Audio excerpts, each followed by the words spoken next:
Video rekaman CCTV emak-emak nekat curi satu toples kabel data di konter handphone. Beredar video aksi pencurian dilakukan seorang emak-emak di konter handphone pada Kamis 5 Mei 2022. Informasi yang dihimpun, peristiwa ini terjadi di Kelayan A dekat GG Bawang Merah, Kalimantan Selatan. Dalam rekaman CCTV, terlihat konter handphone sedang ramai pembeli. Di depan steling, seorang emak-emak mengenakan jaket jeans terlihat membawa bungkusan plastik berwarna hitam. Ia lalu meletakkan bungkusan plastik hitam di atas steling kaca. Sambil mengeluarkan uang untuk mengisi pulsa, ia berbicara dengan wanita kaos hitam yang menunggu di sepeda motor.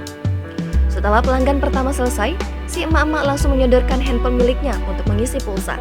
Sambil melihat penjual sibuk melayani, si emak-emak dengan sigap mencuri satu toples kabel data dengan tutup berwarna ungu.